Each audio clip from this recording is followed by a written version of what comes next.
Hello everyone, स्वागत है आप सभी का होम साइंस वर्ल्ड में। आज की क्लास में हम लोग होम साइंस से संबंधित कुछ एमसीक्यू सॉल्व करने वाले हैं। ये मैराथन होगी जिसमें हम लोग नेट जेआरएफ से संबंधित जो भी क्वेश्चन आपके या जिस तरीके के क्वेश्चंस पूछे जाते हैं वैसे ही कुछ महत्वपूर्ण क्वेश्चन यहाँ पर मैंने लिए हैं। 13 को आपका एग्ज़ाम है, डेट भी आ गई है, तो ये लास्ट में रिविज़न आप देख लीजिएगा। ऐसे तो मैंने काफ़ी सारी वीडियोज़ कराई हुई हैं, करंट से संबंधित भी क्वेश्चंस लिए हैं, तो वो आप लोग देख लीजिएगा। काफ़ी सारी वीडियोस हैं क्योंकि करंट से संबंधित भी बहुत सारे क्वेश्चंस आपके पूछे जाते हैं नेट में। तो आइए देख लेते हैं। फर्स्ट क्वेश्चन है, अभिकथन दिया हुआ है और कारण दिया हुआ है। अभिकथन कहता है कि बेकरी उत्पादों में ट्रांस फैट वाली हाइड्रोजनेटेड वसा प्रचुर मात्रा में होती है। कारण, जिन खाद्य पदार्थों में ट्रांस फैट प्रचुर मात्रा में पाई जाती है उनके अधिक उपयोग से असंक्रामक रोगों के होने का खतरा बढ़ जाता है। तो देखिए यहाँ पर ऑप्शन दिए हुए हैं कि ए और आर दोनों सही हैं, परंतु आर और ए की सही व्याख्या नहीं है। दूसरा कहता है कि ए सही है और आर गलत है। ए और आर दोनों सही हैं और सही व्याख्या है, ए और आर दोनों ही गलत हैं। तो देखिए ट्रांस फैट एसिड होते क्या हैं? ट्रांस फैटी एसिड जो तेल और वसा होती है उसको हाइड्रोजनीकरण करके ट्रांस फैटी एसिड में उसको चेंज किया जाता है, यानी उसको सॉलिड फॉर्म में लाया जाता है। जैसे बटर हो गया, तो ये भी क्या है? ट्रांस फैटी एसिड का एक एग्जाम्पल होता है। उसकी शेल्फ लाइफ बढ़ाने के लिए उनको सॉलिड फॉर्म में लाया जाता है, यानी उनको हाइड्रोजनेटेड किया जाता है। और इनसे क्या होता है? असंक्रामक रोग होने का खतरा बढ़ जाता है। तो ऑप्शन इसमें जो आपका सही होगा, ऑप्शन सी इसमें सही होगा। एक और टॉपिक काफ़ी करंट में रहा था कि जो FSSAI है, ठीक है, इसने ट्रांस फैटी एसिड की सीमा निर्धारित की थी कि 2021 तक 3% कम करना और 2022 तक 2% कम करना फैटी एसिड। ठीक है, तो ये सीमा निर्धारित की गई थी किसके द्वारा? FSSAI के द्वारा। आगे बढ़ते हैं। नेक्स्ट क्वेश्चन है, मानव शरीर में वसा की सुपाच्यता के लिए उत्तरदायित्व एंजाइम होता है। कौन सा होता है? लाइपेज, एमिलेज, रेनिन और प्रोटीएज। कौन सा एंजाइम होता है? ऑप्शन ए इसका राइट आंसर होगा, लाइपेज। आगे बढ़ते हैं। तीसरा क्वेश्चन है, एस्कॉर्बिक एसिड की कमी से होने वाले लक्षण निम्न होते हैं। एस्कॉर्बिक एसिड यानी विटामिन सी की यहाँ पर हम बात कर रहे हैं, और इसकी कमी से कौन कौन से लक्षण देखे जाते हैं? ऑप्शन में है जिंजिवाइटिस, घाव देर से बढ़ना, एंगुलर स्टेमेटाइटिस, पिटीचियल हेमोरेज या ट्रैकीकार्डिया। तो क्या देखा जाता है? एस्कॉर्बिक एसिड यानी विटामिन सी की कमी से कूट दिया हुआ है यहाँ पर, तो कौन सा सही होगा इसमें? तो देखिए विटामिन सी यानी एस्कॉर्बिक एसिड की कमी से जो लक्षण देखे जाते हैं, जिंजिवाइटिस देखा जाता है। इसमें क्या होता है? मसूड़ों में सूजन आ जाती है, घाव का देर से भरना देखा जाता है, पिटीचियल हेमोरेज देखा जाता है, रक्त के धब्बे दिखाई देने लगते हैं। तो ये आपके 1, 2 और 4 ऑप्शन में ये सही होंगे। 1, 2 और 4 थे, ऑप्शन डी इसका राइट आंसर होगा। इसी टाइप के आपके क्वेश्चन पूछे जाते हैं। जितने भी वाइटामिन्स हैं, ठीक है, प्रोटीन हो गया, कार्बोहाइड्रेट या जितने भी मिनरल्स हैं, इनको अच्छे से पढ़ के जाना है। कौन कौन से सिम्टम्स होते हैं, तो ये सब आप देख के जाइएगा। काफ़ी सारी वीडियोस पड़ी हुई हैं, आप प्लीज़ उनको देखिएगा। करंट से संबंधित भी मैंने काफ़ी सारी वीडियोस करा दी गई हैं, क्योंकि जो नेट का एग्ज़ाम होता है उसमें करंट से संबंधित भी क्वेश्चन आपके पूछे जाते हैं। आगे बढ़ते हैं। फोर्थ क्वेश्चन है, आईसीएमआर 2020 द्वारा 16 वर्षीय लड़की के लिए दी गई लोहे की प्रस्तावित मात्रा, आयरन की यहाँ पर बात हो रही है, कितनी बताई गई है? आईसीएमआर 2020 आपका आया है, उसी को आपको पढ़ के जाना है। आरडीए अच्छे से पढ़ के जाना, क्वेश्चन वहाँ से पूछे जाते हैं। ज़्यादातर जो क्वेश्चन है, एक तो एनर्जी का, आप कितनी कैलोरी या कितनी एनर्जी ली जाती है पर डे, दूसरा कितना आयरन, ठीक है, और प्रोटीन, इन तीनों को अच्छे से पढ़ के जाना है। प्रेग्नेंट का, वुमेन का, लैक्टेशन का, ठीक है। तो यहाँ पर पूछा है 16 से 18 वर्ष की लड़की की यदि हम बात करें तो 32 mg पर डे आयरन की आवश्यकता होती है। यदि बात करें प्रेग्नेंट के लिए तो प्रेग्नेंट के लिए 40 mg पर डे, ठीक है। लैक्टेशन की हम बात करें तो 23 mg पर डे आयरन की रिक्वायरमेंट होती है। वुमेन की यदि हम बात करें 29 mg पर डे आयरन की रिक्वायरमेंट होती है। तो आयरन, यदि आपसे आयरन का पूछेगा तो लैक्टेशन प्रेग्नेंट वुमेन और लड़की गर्ल्स जो 16 से 18 वर्षीय हैं उनके लिए कितनी आयरन की रिक्वायरमेंट होती है, इसी से संबंधित आपके क्वेश्चन पूछे जाएंगे। आगे बढ़ते हैं। शरीर में लोहे के अवशोषण में बाधा डालने वाले कारक निम्न होते हैं। कौन से होते हैं? ऑप्शन है आमाशय में अम्ल तत्व की कमी, एस्कॉर्बिक एसिड, पशुजन्य प्रोटीन, फाइटिक एसिड और टैनिन। तो कौन से होते हैं? लोहे अवशोषण में बाधा डालते हैं, यहाँ पर कोड दिया हुआ है। तो इसका कौन सा राइट आंसर होगा? ऑप्शन ए इसका राइट आंसर होगा, 1, 4 और 5। ठीक है, आमाशय में अम्ल तत्व की कमी, फाइटिक एसिड और टैनिन, ये क्या करते हैं? लोहे के अवशोषण में बाधा डालते हैं। ऑप्शन ए इसका राइट आंसर होगा। आगे बढ़ते हैं। नेक्स्ट क्वेश्चन है, सूची 1 में दिए गए पोषक तत्वों को सूची 2 में दिए गए उनके कमी से होने वाले लक्षणों को मिलाएं। यहाँ पर कुछ पोषक तत्व दिए गए हैं और यहाँ पर इनसे संबंधित जो भी लक्षण देखे जाते हैं कमी से, वो दिए गए हैं। इनको मिलान करना है। Folic acid, zinc, calcium, iodine और राइबोफ्लेविन, तो ये आपको मिलाना है। तो देखिए, यदि हम बात करें फॉलिक एसिड की, फॉलिक एसिड या आयरन भी पूछ सकता है आपसे, इसकी कमी से क्या देखा जाता है? तो इसकी कमी से मैग्लोब्लास्टिक एनीमिया देखा जाता है। ठीक है, जिंक की कमी से क्या देखा जाता है? जिंक की कमी से हाइपोगैसिया। ठीक है, या हम हाइपोग्यूसिया भी इसे कहते हैं, ये जिंक की कमी से देखा जाता है। कैल्शियम की कमी से टेटनी रोग देखा जाता है। ठीक है, कैल्शियम की कमी से ये देखा जाता है मांसपेशियों में ऐंठन, मरोड़, ये देखा जाता है। ठीक है, आयोडीन की कमी से क्या देखा जाता है? मानसिक कार्य क्षमता में कमी। हम लोग पढ़ते हैं ना क्रेटिनिज्म, मिक्सिडिमा, गॉइटर, तो ये आयोडीन की कमी से देखे जाते हैं। राइबोफ्लेविन की यदि हम बात करें तो इसकी कमी से चिलोसिस रोग होता है। चिलोसिस में होता क्या है? इसमें जो होठों के किनारे हैं वो फट जाते हैं, त्वचा कटने लगती है और इसी को क्या कहा जाता है? चिलोसिस कहा जाता है। तो ये आपका सही मिलान होगा। यदि हम यहाँ पर ऑप्शन की बात करें, ऑप्शन कौन सा राइट आंसर होगा? तो इसमें जो आपका ऑप्शन है ए ऑप्शन इसका सही होगा। ठीक है, आगे बढ़ते हैं। इनको अच्छे से पढ़ के जाइएगा। क्वेश्चन ऐसे वाले जो क्वेश्चन है कई बार रिपीट हुए हैं, इसलिए इसको अच्छे से करके जाइएगा। आगे बढ़ते हैं। सूची 1 में हार्मोन दिए गए हैं और दूसरे में उनकी बीमारियों से मिलान करना है। ठीक है, तो यहाँ पर हार्मोन है और बीमारियाँ हैं। इंसुलिन का यदि इम्बैलेंस हो जाए, इंसुलिन की कमी हो जाए तो कौन सा रोग होता है? मधुमेह। ठीक है, डायबिटीज़ देखा जाता है। TSH यानी थायराइड स्टिमुलेटिंग हार्मोन, इसकी कमी से क्या देखा जाता है? गॉइटर देखा जाता है। ठीक है, गॉइटर देखा जाता है। रेनिन एंजियोटेनेसिस, इसकी कमी से क्या देखा जाता है? हाइपरटेंशन। यदि इसका इम्बैलेंस होता है तो क्या देखा जाता है? हाइपरटेंशन देखा जाता है, क्योंकि ये जो रेनिन एंजियोटेनेसिस है ये क्या करता है? ब्लड प्रेशर को रेगुलेट करता है। ठीक है, कॉर्टिसोल कुसिंग सिंड्रोम देखा जाता है। यदि कॉर्टिसोल अत्यधिक मात्रा में बनने लगता है तो इससे क्या देखा जाता है? कुसिंग सिंड्रोम देखा जाता है। तो इसमें जो आपका ऑप्शन सही होगा वो आपका ऑप्शन ए ही सही होगा। ठीक है, सॉरी ए नहीं होगा, इसमें ऑप्शन सी आपका सही होगा। ठीक है, ऑप्शन सी इसका राइट आंसर है। आगे बढ़ते हैं। 8th क्वेश्चन है, सूची 1 में दिए गए मदों का मिलान सूची 2 में दिए गए मदों से करना है।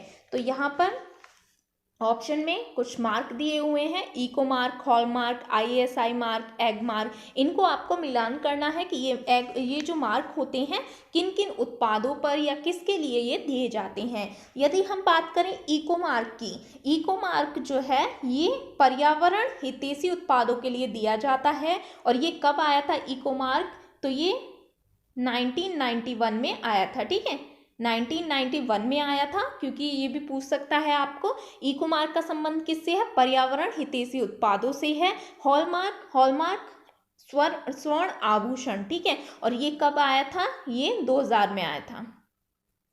ISI मार्क ये किससे संबंधित है? जो भी औद्योगिक उत्पाद होते हैं उनसे संबंधित ये होता है। और ये कब आया था? ये 1985 में आया था। एगमार्क ये कृषि विपणन से संबंधित होते हैं। मैंने ये सारे ही कराए हुए हैं, आप वीडियोस देख लीजिएगा, क्वेश्चन इसी टाइप के आपके बनते हैं। आगे बढ़ते हैं। नेक्स्ट क्वेश्चन है, इसमें राइट आंसर जो होगा आपका ऑप्शन ए होगा। नेक्स्ट क्वेश्चन है 9th क्वेश्चन, सूची 1 में दिए गए संचारण प्रक्रिया के तत्वों को सूची 2 में दिए गए संचार सौध के प्रकार से सुमेलित कीजिए। तो यहाँ पर सूची 1 है, सूची 2 है। अब ये जो सिद्धांत है, ठीक है, ये जो सिद्धांत की हम बात करें या मॉडल की हम बात करें, कम्युनिकेशन से संबंधित ये आपका क्वेश्चन है। कुछ मॉडल्स उसमें हम पढ़ते हैं। ये जो मॉडल है कम्युनिकेशन का मॉडल, ये लॉसवेल द्वारा दिया गया है। ठीक है, किसके द्वारा? लॉसवेल के द्वारा दिया गया है। लॉसवेल के द्वारा ये संचार मॉडल दिया गया है, जिसमें 5W का यूज किया गया है। ठीक है, 5W, हु, व्हाट, विच, इनका यूज किया गया है। तो इसमें आपको मिलान करना है कि कौन कहता है, कौन कहता है। संदेश जब हम कोई कम्युनिकेशन करते हैं तो ये कौन कहता है? तो प्रेषक या फिर हम कह सकते हैं कोई भी सोर्स। ठीक है, क्या कहता है? तो क्या कहा जाता है? जो भी संदेश होता है उसको कहता है। कोई भी मैसेज देना हो, किस माध्यम से दिया जा रहा है? तो संचार का कोई भी माध्यम यूज किया जाता है जिससे हमें किसी से कम्युनिकेट करना है। किसे कहा जाता है? तो इसका संबंध होगा श्रोता से। ठीक है, रिसीवर से। किस प्रभाव के साथ? तो प्रभाव शोध के साथ। तो ये आपका सिंपल क्वेश्चन था, ज़्यादा इसमें कुछ नहीं था। लॉसवेल के द्वारा ये दिया गया है, इसको भी ध्यान में रखिएगा। तो इसका जो राइट आंसर होगा कौन सा होगा? ऑप्शन बी इसका राइट आंसर होगा। आगे बढ़ते हैं। 10वां क्वेश्चन है, निम्नलिखित विकास कार्यक्रमों को उनके आरंभ किए जाने के क्रम के अनुसार व्यवस्थित कीजिए। तो यहाँ पर आपको जो भी प्रोग्राम्स हैं इनके क्रम में आपको व्यवस्थित करना है। पहले कौन सा प्रोग्राम आया? समेकित बाल विकास कार्यक्रम, जिला प्राथमिक शिक्षा कार्यक्रम, महात्मा गांधी राष्ट्रीय गारंटी रोजगार गारंटी योजना, जिसे मनरेगा के नाम से जाना जाता है, स्वच्छ भारत अभियान, राष्ट्रीय साक्षरता मिशन। तो ये आपको सीक्वेंस से लगाना है। तो देखिए यहाँ पर यदि हम बात करें समेकित बाल विकास सेवा, ICDS हम पढ़ते हैं, इंटीग्रेटेड चाइल्ड डेवलपमेंट सर्विस, ये हम कब पढ़ते हैं? 1975 में आई थी। ठीक है, क्वेश्चन बार बार ये रिपीट हुए हैं। TGT PGT में 1975 में ये आई थी। जिला प्राथमिक शिक्षा कार्यक्रम, जिसे हम DPEP कहा जाता है, यानी डिस्ट्रिक्ट प्राइमरी एजुकेशन प्रोग्राम, ये कब आया था? ये 1994 में आया था। ठीक है, 1994 में। मनरेगा कब आया था आपका? 2009 में। स्वच्छ भारत अभियान 2014 में।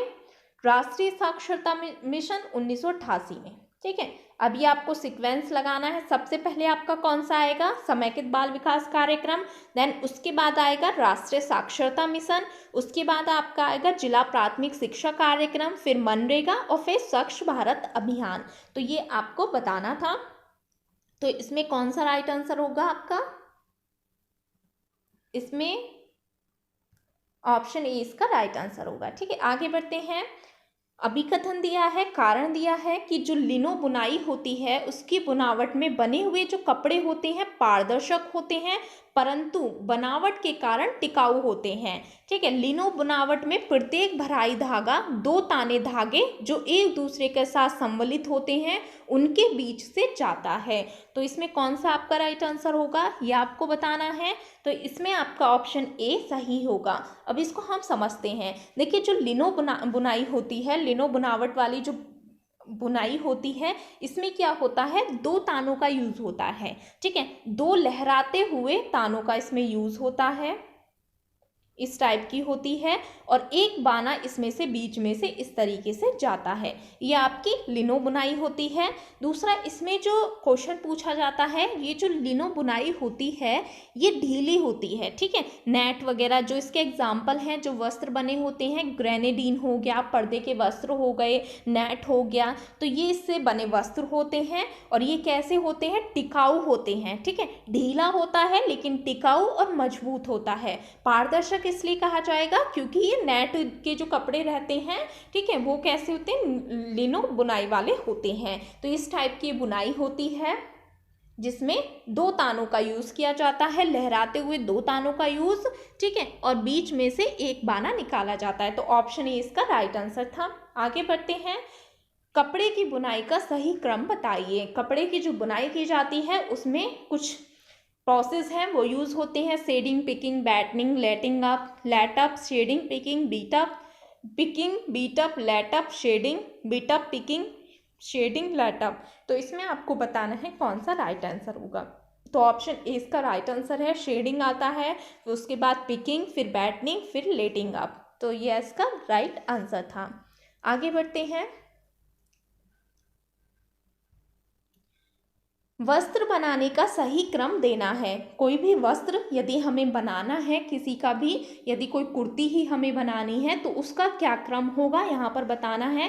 पैटर्न बनाना, मार्कर बनाना, फैलाना, ग्रेडिंग करना, गठरी बनाना और काटना। तो सही क्रम क्या होगा? तो देखिए सबसे पहले हम क्या करते हैं, पैटर्न बनाते हैं, ठीक है। नाप लेने के बाद सबसे पहले हम क्या करते हैं, पैटर्न बनाते हैं।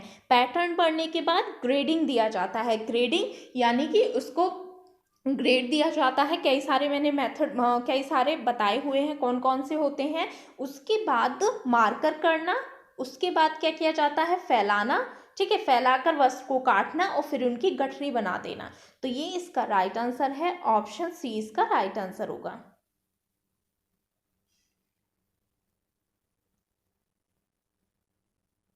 आगे बढ़ते हैं, रेशम के धागे के उत्पादन के लिए कोकून के प्रसंस्करण के चरणों को सही क्रम में व्यवस्थित करना है। यदि कोकून से प्राप्त हमें रेशा बनाना है तो किस क्रम में ये आएगा?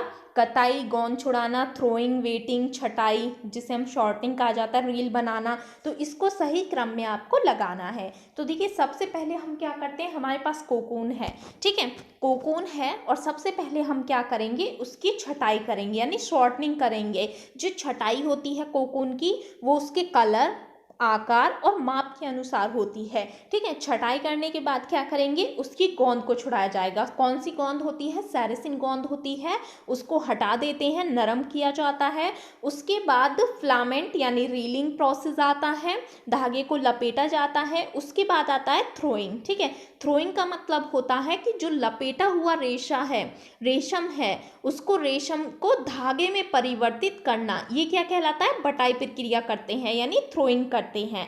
इसके बाद आता है कताई की प्रक्रिया और उसके बाद आता है वेटनिंग। वेटनिंग क्या है, परिसज्जा होती है। इसमें क्या करते हैं, जो भी रेशा हमें प्राप्त हो गया है, अब वो क्या है, बहुत ही हल्का है, उसे वस्त्र हम नहीं बना पाएंगे, इसलिए उसमें भराई का काम किया जाता है, उसका वेट बढ़ाया जाता है। क्योंकि जो रेशम है, ठीक है, उससे जब गोंद निकाल दी जाती है, सैरसिन गोंद, तो वो बहुत ही हल्का हो जाता है। अब उसको हमें भारी करना है, वेटनिंग परिसज्जा उस पर की जाती है। तो ये आपका लास्ट में आ जाता है। तो राइट आंसर इसमें कौन सा होगा? ऑप्शन सी इसमें राइट आपका आंसर होगा। आगे बढ़ते हैं, टेक्सटाइल प्रसंस्करण का सही क्रम दीजिए। ये कुछ मेथड हैं जो कि आपके परिसज्जा के अंतर्गत आते हैं। ब्लीच करना, मर्सराइजेशन, सीरिंग, सीजिंग और डिसाइजिंग, ये सभी क्या है, परिसज्जा से संबंधित टर्मिनोलॉजी है, काफ़ी बार मैंने कराई हुई है। अब यहाँ पर इनका सही क्रम देना है कि किस तरीके से वस्त्र को परिसज्जित किया जाएगा। तो सबसे पहले क्या करते हैं, वस्त्र पर ब्लीच करते हैं, ठीक है। ब्लीच करने के बाद मर्सराइजेशन किया जाता है जिससे कि वस्त्र पर चमक लाई जाए। चमक लाने के बाद शेयरिंग प्रोसेस आता है, आकार और चमक के लिए ये दिया जाता है, ठीक है। फिर इसके बाद आता है साइजिंग, सीजिंग। सीजिंग में क्या होता है, वस्त्र को चिकना बनाने के लिए दिया जाता है। डिसाइजिंग, साइजिंग में क्या होता है, वस्त्र को कड़ा करने के लिए वस्त्र पर परिसज्जा की जाती है। इसमें किसी भी स्टार्च, मोम, डेक्सट्रीन, इनका हम यूज करते हैं जिससे कि वस्त्र को कड़ा बनाया जाए। तो ये सही सीक्वेंस था, इसी सीक्वेंस में आपका राइट आंसर ऑप्शन डी होगा। आगे बढ़ते हैं, निम्नलिखित में से कौन सी सिलाई कसूती नहीं है? अब आपको बताना है कौन सी सिलाई है जो कि कसूती के अंतर्गत नहीं आती है। कौन सी होती है? तो कसूती के अंतर्गत कौन सी नहीं आती है? गवंती, फंदा, मेथी, मुर्गी। तो ये कौन सी नहीं आएगी? तो यदि हम कसूती कहाँ की है? कर्नाटक की है। और इसके अंतर्गत कौन सी नहीं आएगी? फंदा नहीं आएगा इसके अंतर्गत। बाकी आपका जो गवंती है, मेथी है, मुर्गी है, ये सभी किसके अंतर्गत आते हैं? तो ये सभी आते हैं कसूती के अंतर्गत। कसूती कहाँ की है? कर्नाटक की है। यदि हम बात करें गवंती की, तो इसमें डबल स्टिच का यूज किया जाता है। ये जो गवंती है इसमें डबल स्टिच का, रनिंग स्टिच का यूज किया जाता है। वहीं यदि बात करें मेथी की, तो मेथी में क्रॉस स्टिच का यूज होता है। मुर्गी में जिगजैग का यूज होता है। इस टाइप की कढ़ाई का यूज होता है। तो ये सभी किसके प्रकार हैं? तो ये सभी आपके कसूती के प्रकार होते हैं। एक होता है इसमें नेगी। आगे बढ़ते हैं।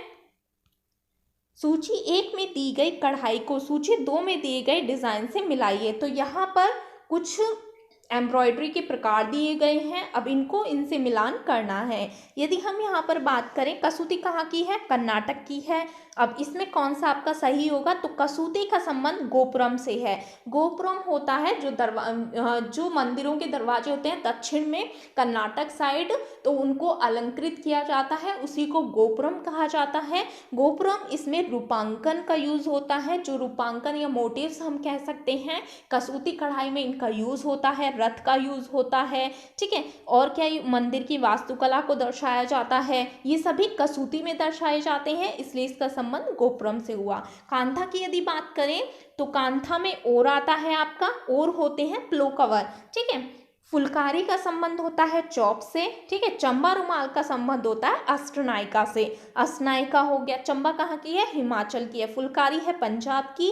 चंबा रुमाल जो है हिमाचल का है। इसमें कुछ थीम या मोटिव्स का यूज होता है, जैसे रासमंडल हो गया, कालिया दमन हो गया, समुद्र मंथन, अष्टनायिका, इनका यूज होता है। सारी एम्ब्रॉयडरी मैंने बहुत ही अच्छे से कराई हुई है। कौन सी स्टिच का यूज होता है, कौन से मोटिव्स का यूज होता है, कितने टाइप्स उसमें आते हैं, सारा कुछ डिटेल में कराया हुआ है। काफ़ी सारे वीडियोस हैं, जल्दी जल्दी आप रिवीजन भी करेंगे तो हो जाएगा, ठीक है। आगे बढ़ते हैं।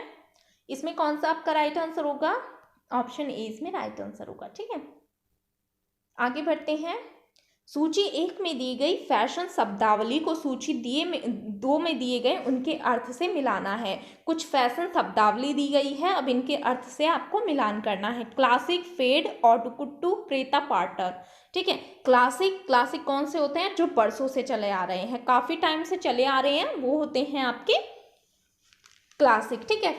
फेड कौन से होते हैं? जो थोड़े समय के लिए फैशन आया, उसको हम कहते हैं फेड, ठीक है। और ओटुकुट्टू कौन से होते हैं? सिर्फ अपने लिए फिट परिधान जो होते हैं, ठीक है।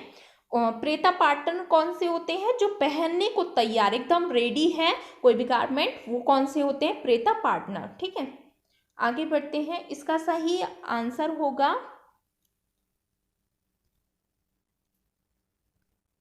Option B. आगे बढ़ते हैं। नेक्स्ट क्वेश्चन है, निम्नलिखित में से कौन सा फुलकारी का प्रकार नहीं है? आपको बताना है कौन सा इसमें से फुलकारी का प्रकार नहीं होगा।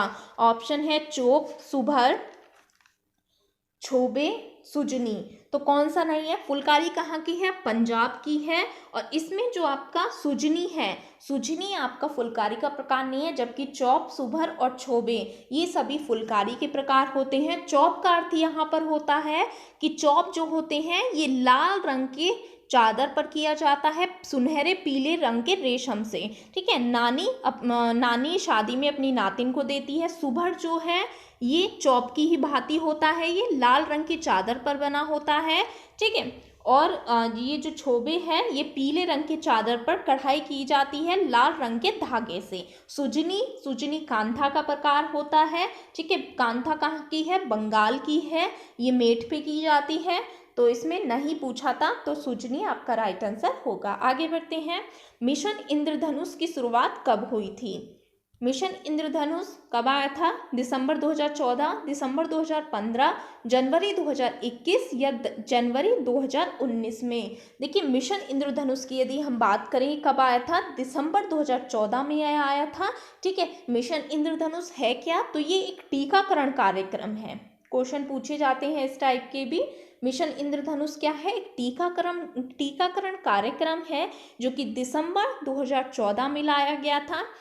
ठीक है। और इसके अंतर्गत क्या था, लक्ष्य था इसका कि 2 वर्ष से कम आयु के बच्चे, और सभी बच्चों को इसमें शामिल किया गया था जो 2 वर्ष से कम के थे, सभी गर्भवती महिलाएं, ठीक है, इसमें शामिल की गई थी। और इसका लक्ष्य था कि 90% टीके का लक्ष्य हमें प्राप्त करना है, ये इसका लक्ष्य था। इसके बाद सघन मिशन इंद्रधनुष 1.0 आया, 2017 में आया था, 2.0 2019 में आया था, 3.0 2021 में, और 4.0 2022 में आया। तो कई सारे इसके अंतर्गत आ गए हैं सघन मिशन इंद्रधनुष के अंतर्गत, 1.0 2.0 3.0 4.0, तो ये सभी आए हैं। शुरुआत कब हुई थी, दिसंबर 2014 में इसकी शुरुआत हुई थी। लक्ष्य क्या था इसका कि 2 वर्ष से कम आयु के सभी बच्चे और गर्भवती महिलाओं को समय पर विभिन्न रोगों से बचाना इसका लक्ष्य था। इसके अंतर्गत 5 नई वैक्सीन जोड़ी गई थी, जिसमें आपकी जापानीज एंसेफ्लाइटिस आ जाता है, रोटा वायरस आ गया, pneumococcal conjugate vaccine, rubella, pneumonia, ये सभी 5 नई वैक्सीन इसके अंतर्गत जोड़ी गई थी। आगे बढ़ते हैं। सार्वभौमिक टीकाकरण कार्यक्रम के अंतर्गत कितनी वैक्सीन को लाया गया था। सार्वभौमिक टीकाकरण कार्यक्रम यानी कि यहाँ पर बात हो रही है यूनिवर्सल इम्यूनाइजेशन प्रोग्राम के बारे में। ये कब आया था, 1985 में ये आया था, 1985 में, 1985 में ये आया था। यूनिवर्सल इम्यूनाइजेशन प्रोग्राम आया था, यूनिवर्सल यानी सार्वभौमिक टीकाकरण कार्यक्रम, और इसके अंतर्गत 7 वैक्सीन को लाया गया था। 7 वैक्सीन कौन सी थी, diphtheria, whooping cough, tetanus, poliomyelitis, tuberculosis, hepatitis, meningitis, ठीक है। तो ये इसके अंतर्गत 7 वैक्सीन थी। बाद में जब आपका मिशन इंद्रधनुष आया 2014 में, 5 नई वैक्सीन को और जोड़ा गया, अब टोटल 12 वैक्सीन हो गई हैं, ठीक है। राइट आंसर आपका ऑप्शन बी है इसमें। आगे बढ़ते हैं। वह कौन सी प्रक्रिया है जिसमें ग्लूकोज को ग्लाइकोजन में परिवर्तित किया जाता है। कौन सी प्रक्रिया होती है जिसमें ग्लूकोज को ग्लाइकोजन में परिवर्तित किया जाता है, ग्लाइकोजिनेसिस, ग्लाइकोजिनोलाइसिस या ग्लाइकोनियोजिनेसिस, या इनमें से कोई भी नहीं। तो ग्लूकोज का ग्लाइकोजन में परिवर्तन होता है, ये क्रिया कहलाती है ग्लाइकोजिनेसिस। ग्लाइकोजिनेसिस जब आप ग्लूकोज की अधिक मात्रा हो जाती है तो कुछ मात्रा यकृत में जाकर ग्लाइकोजन के रूप में संग्रहित हो जाती है, ठीक है। ग्लाइकोजिनोलाइसिस क्या होता है, ग्लाइकोजिनोलाइसिस में होता है कि जब इस प्रक्रिया में ग्लूकोज का ग्लाइकोजिनेसिस में क्या होता है, ग्लूकोज का ग्लाइकोजन में परिवर्तित हुआ। लेकिन ग्लाइकोजिनोलाइसिस में क्या होगा कि जब आपकी बॉडी को ग्लूकोज की आवश्यकता पड़ेगी तो जो ग्लाइकोजन थी, ग्लाइकोजन जो यकृत में स्टोर थी, वो पुनः ग्लूकोज में एक्सचेंज हो जाती है, ठीक है। ग्लाइकोजिनोनियोसिस क्या होता है, ग्लाइकोनियोजिनेसिस, इसमें क्या होता है कि यदि आप बॉडी में ग्लूकोज की कमी है, ठीक है, ग्लूकोज की कमी है, ग्लाइकोजन से भी आपको नहीं मिल पा रही है, ग्लाइकोजन भी संग्रहित नहीं है, तो जो भी अमीनो एसिड होते हैं, वसा होती है, उनसे ग्लूकोज का निर्माण होता है। तो ये आपकी कहलाती है ग्लाइकोनियोजेनेसिस। आगे बढ़ते हैं। निम्नलिखित में से कौन सा रेशा तने से प्राप्त नहीं होता है। कौन सा ऐसा है जो बास्ट फाइबर नहीं है। ऑप्शन है लिनिन, हेम्प, जूट और मनीला। कौन सा होता है, तो इसमें राइट आंसर देखिए लिनिन, हेम्प, जूट, ये कौन से हैं, तने से प्राप्त होने वाले रेशे हैं, बास्ट फाइबर होते हैं। जबकि मनीला जो है ये आपका पत्ते से प्राप्त होने वाला होता है। आगे बढ़ते हैं। भोजन पकाने की विधियों का सही क्रम में मिलान कीजिए। कुछ विधियां दी हुई हैं भोजन पकाने की, उनका मिलान करना है कितने डिग्री सेल्सियस पर वो बनाई जाती है। बॉइलिंग की यदि हम बात करें, कोई भी खाद्य पदार्थ बॉईल करना यानी उसमें पानी की मात्रा होती है अच्छी खासी, बॉईल करना कितने पर, 100 डिग्री सेल्सियस पर किया जाता है। खदकाना यानी सिमरिंग, सिमरिंग में पानी की कम मात्रा होती है और ये 85 से 93 डिग्री सेल्सियस पर सिमरिंग की जाती है।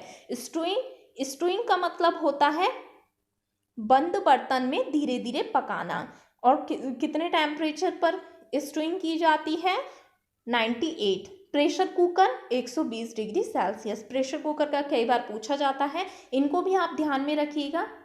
राइट आंसर इसमें आपका होगा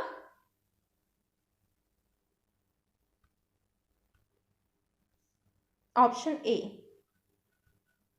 आगे बढ़ते हैं, पेन और पेंसिल तकनीक के अंतर्गत शामिल नहीं है। पेन पेंसिल तकनीक ये किसके अंतर्गत है? ये हम पढ़ते हैं वर्क सिंप्लीफिकेशन, कार्य सरलीकरण के अंतर्गत दो तकनीकें आती हैं, औपचारिक और पेन और पेंसिल तकनीक। ठीक है, पेन और पेंसिल तकनीक के अंतर्गत कौन सा शामिल नहीं है ये पूछा गया है। ऑपरेशन चार्ट, माइक्रोमोशन फिल्म विश्लेषण, प्रोसेस चार्ट और पाथवे चार्ट। तो इसके अंतर्गत माइक्रोमोशन फिल्म विश्लेषण नहीं आता क्योंकि ये एक औपचारिक तकनीक है, जबकि operation chart, process chart, pathway chart ये सभी पेन और पेंसिल तकनीक होती हैं। जो माइक्रोमोशन फिल्म विश्लेषण है इसको किसी लैब में किया जाता है, थोड़ी कॉस्टली पड़ती हैं। औपचारिक तकनीक जितनी भी आपकी आती हैं, स्टॉप वॉच हो गया, तो ये सभी लैब के अंतर्गत की जाती हैं, जबकि ऑपरेशन, प्रोसेस और पाथवे ये सभी आप घर पे भी कर सकते हैं। आगे बढ़ते हैं, निम्नलिखित में से कौन सा सही है? यहाँ पर मिलान करना है। ये कुछ एम्ब्रॉयडरी वो हैं जो मैंने 50 यूनेस्को के द्वारा जो 50 यानी 50 सूची जारी की गई थी, 50 कढ़ाइयों के टाइप्स या वस्त्रों के टाइप्स जो आए थे उसको आप पढ़ के जाइएगा क्योंकि करंट से संबंधित पूछा जाएगा। हालांकि इसमें बहुत सारी एम्ब्रॉयडरी ऐसी हैं आपने पहले भी सुनी है। ठीक है, तो बदला कढ़ाई कहाँ की है? बदला की यदि हम बात करें, बदला कहाँ की है?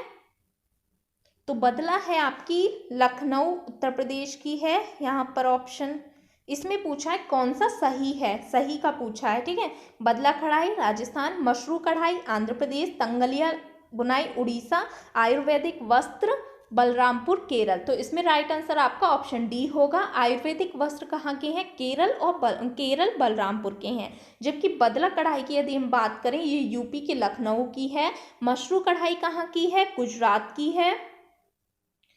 तंगलिया ये कहाँ का है? गुजरात का है तंगलिया भी। तो ये आपका राइट आंसर होगा। वीडियो इसकी देख के जाइएगा। आगे बढ़ते हैं, पोषण अभियान की शुरुआत कब हुई थी? कब हुई थी पोषण अभियान की शुरुआत? 8 मार्च 2018, 12 मार्च 2019, 8 अप्रैल 2018, 12 अप्रैल 2019। तो पोषण अभियान की यदि शुरुआत की हम बात करें 8 मार्च 2018 को पोषण अभियान की शुरुआत हुई थी। पोषण अभियान के बारे में यदि हम और जानें तो देखिए जो पोषण अभियान है 8 मार्च 2018 में प्रारंभ किया गया था। नोडल मंत्रालय की यदि हम बात करें महिला एवं बाल विकास मंत्रालय है।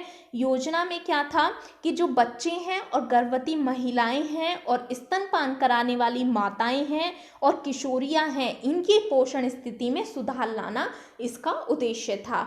उद्देश्य और क्या थे इसके? बच्चों में स्टंटिंग और वेस्टिंग को 2% प्रतिवर्ष कम करना। ठीक है, बच्चों, किशोरियों और गर्भवती महिलाओं में और जो भी स्तनपान कराने वाले यानी लैक्टेशन वुमेन हैं प्रतिवर्ष 3% एनीमिया को कम करना, कुपोषण को कम करना, ये सभी इसके लक्ष्य हैं। आगे बढ़ते हैं, खेता कढ़ाई का संबंध किस राज्य से है? किस राज्य से है खेता कढ़ाई का संबंध? खेता कढ़ाई का संबंध है, ऑप्शन है किशनगंज बिहार, लखनऊ उत्तर प्रदेश, भोपाल मध्य प्रदेश, जयपुर राजस्थान। तो किशनगंज बिहार से इसका संबंध है।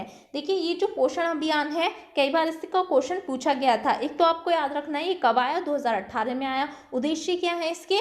उद्देश्य में बच्चे, गर्भवती महिलाएं, स्तनपान कराने वाली माताएं, किशोरियां इनकी पोषण स्थिति में सुधार लाना है। दूसरा पूछा जाता है पोषण माह कब आता है? तो पोषण माह आता है सितंबर के महीने में पोषण माह आता है। इसकी शुरुआत भी 2018 में की गई थी। ठीक है, आगे बढ़ते हैं, पीएम पोषण योजना का संबंध किससे है? पीएम पोषण योजना या पीएम पोषण अभियान आया था और इसका संबंध किससे है? मिड डे मील, समेकित बाल विकास सेवा, यूनिसेफ, मिशन इंद्रधनुष। क्वेश्चन आया भी था इस बार जो यूजीसी नेट का एग्जाम हुआ था उसमें से ऐसे ही कुछ क्वेश्चन था। तो यदि हम पीएम पोषण योजना का बात करें तो इसी का नाम ये एक योजना थी mid day meal. Mid day meal का नाम बदल कर क्या कर दिया है? पीएम पोषण योजना कर दिया गया है। और कब तक के लिए किया गया है? ये 2025-26 तक के लिए किया गया है। जारी रखना। और मिड डे मील पहले क्या था? देखिए जो मिड डे मील योजना थी ये कब चालू हुई थी? 1985 में आई थी, 1995 में, सॉरी 1995 में मिड डे मील आपकी आई थी। इसमें क्या था, 1 से लेके 8वीं कक्षा तक के जो बच्चे थे उनको शामिल किया गया था। लेकिन अभी जो पीएम पोषण योजना आई है, इसमें क्या किया है इन लोगों ने, जो प्री प्राइमरी बाल वाटिका में आने वाले बच्चे होते हैं, 1 से 5 वर्ष की आयु के बच्चे, उनको भी पीएम पोषण योजना में शामिल किया गया है। जो प्ले स्कूल के होते हैं उनको भी इसमें शामिल किया गया है। तो इसमें ये चेंजेस आए हैं और मिड डे मील का नाम बदलकर पीएम पोषण योजना कर दिया गया है। इन चीज़ों को आप ध्यान में रखिएगा। मिड डे मील कब आई? 1985 में आई थी।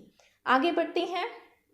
मनोसामाजिक विकास सिद्धांत किसके द्वारा दिया गया है? क्वेश्चन मैंने यहाँ पर इसलिए लिया है ताकि जो भी जितने भी सिद्धांत हैं, ठीक है, आपके चाइल्ड डेवलपमेंट में, उनको आप पढ़ के जाइएगा। फ्राइड ने, पियाजे ने कौन कौन से सिद्धांत दिए हैं। यदि हम मनोसामाजिक विकास सिद्धांत की बात करें, किसके द्वारा दिया गया है? एरिक्सन के द्वारा।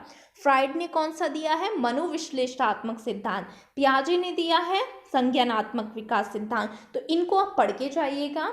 यहाँ पर यदि हम बात करें, आई होप आपको ये दिख रही हो, तो इन्होंने बात की थी 2 वर्ष तक बच्चा जो होता है विश्वास और अविश्वास में होता है। क्वेश्चन पूछा गया था, इसको भी आप देख लीजिएगा।